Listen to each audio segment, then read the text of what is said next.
మేమైతే స్టార్ట్ అయిపోయాం శ్రీరంగానికి విజయవాడ నుండి వందే భారత్ ట్రైన్లో. డైరెక్ట్ ట్రైన్ మేము ప్రిఫర్ చేయలేదు, ఎందుకంటే పిల్లలతో అల్లాడిపోతామని. ఈ పిల్లలు ఈ లగేజీ వేసుకొని అమ్మ మాకు మామూలుగా సినిమా కనిపించలేదు. ఏం గొడవ చేశారో చేశారు పిల్లలు ట్రైన్లో. పక్కన వాళ్ళు కూడా అరిశారు. మా పిల్లలు గొడవని మీరే చూసేయండి.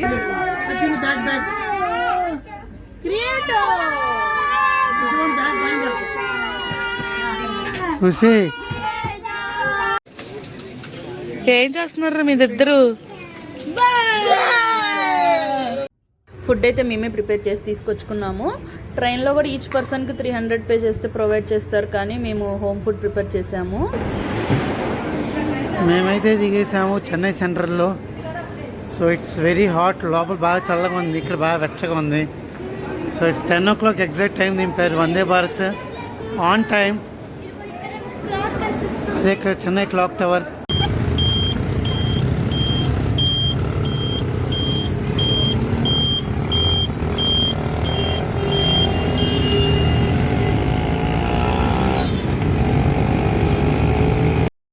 మాకున్న లగేజీకి అయితే 2 ఆటోస్ మాట్లాడుకోవాల్సి వచ్చింది. ఒక్కొక్క ఆటోని ఎలాగోలా బార్గెన్ చేసి 200కి ఈచ్ ఆటో రీచ్ అయిపోయాం మేము ఎగ్మోర్ స్టేషన్కి. అయితే ఇక్కడ ఫుడ్కి కూడా ఇబ్బంది లేదు. పిల్లలకి నైట్ పూట పాలు అవన్నీ కూడా దొరికినాయి. క్వాలిటీ కూడా చాలా బాగుంది. ట్రైన్ కూడా చాలా నీట్గా ఉంది. మేమైతే స్టార్ట్ అయిపోయాము శ్రీరంగానికి.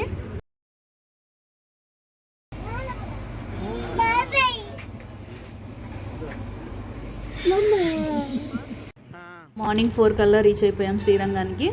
ఆల్రెడీ మా అత్తయ్య గారు 2 days ముందే శ్రీరంగం వెళ్ళిపోయారు. అక్కడ అంత్య బ్రహ్మోత్సవాలు అని జరుగుతున్నాయి. అంటే ఇయర్కి లాస్ట్ బ్రహ్మోత్సవాలని మళ్ళీ డిసెంబర్లో స్టార్ట్ అవుతాయి.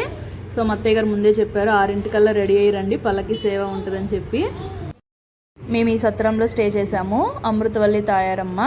ఇది గుడికి వెస్ట్ సైడ్ మాడవీధుల్లో ఉంది. నేనైతే అందరికీ ప్రిఫర్ చేస్తాను, చాలా బాగుంది ఈ సత్రము. మెయిన్ ఎంట్రన్స్ వచ్చేసి రాజగోపురం ఎంట్రన్స్, సౌత్ ఎంట్రన్స్ శ్రీరంగానికి. మేము రెడీ అయ్యే లోపే మా అత్తయ్య గారు స్టార్ట్ అయిపోయిందని ఫోన్ చేశారు. గబగబా పరిగెత్తుకుంటూ వచ్చేసాము.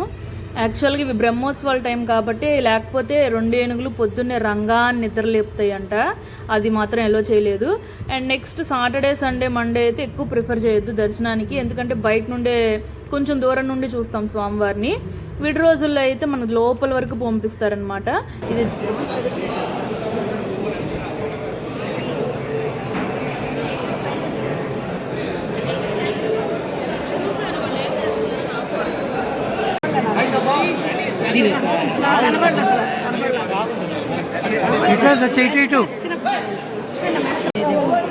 ఏది చిన్నదన్న అది నిద్రపోతుంది.